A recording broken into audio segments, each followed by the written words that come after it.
Binusisi rin ng Committee on Appropriations ngayong araw ang panukalang pondo ng Department of Health. Kung ano ang naging kaganapan sa pagdinig, alamin natin sa report ni Zai Chua, live rin mula sa Batasang Pambansa.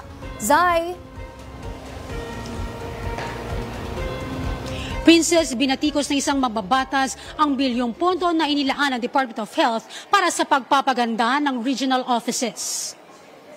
So meron ditong 3.6 billion, kaakibat dyan ang 750 plus 10 million na nakalagay para sa Center for Health Development.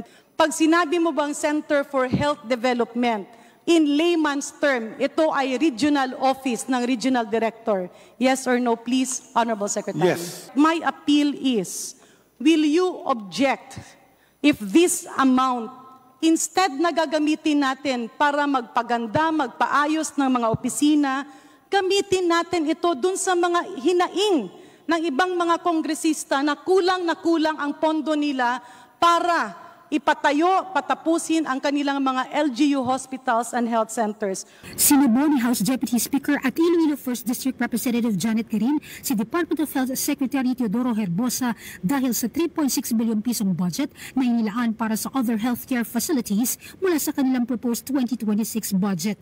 Banat ng dating kalihim, sa halip na pondohan ng pagpapaganda ng regional offices ay ilaan na lang sana ito para sa mga ospital at rural health units o RHUs sa bansa. Napuna din ni Garin ang pondong inilaan para sa konstruksyon ng Manila City Jail Female Dormitory. Bagamat nakikisa ito sa hinaing ng mga ito, ayon kay Garin, hindi sakop ng DOH ang pagpapagawa nito. You have around 2.34 billion for the DOH Central Office. I understand we need to provide good offices for our directors, our secretary, and our execom. Pero hindi po ba nararapat na unahin nating pondohan ang kulang na NKTI, Heart Center, PCMC, yung dagdag na Bukas Center? Why don't we infuse the budget of the regional hospitals para talagang todo-todo mabigyan na sila ng zero balance billing? We will submit to the wisdom of Congress.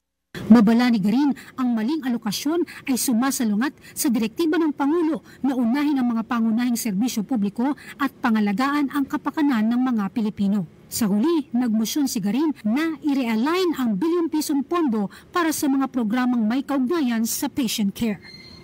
I move that this 3.6 billion be instead realigned to programs involved in direct patient care. I further move, Madam Chair, that the $10 million grant to the Secretariat of the WHO be spent on direct patient care or PhilHealth subsidy, and I further move that the research fund of 478 million be re-examined.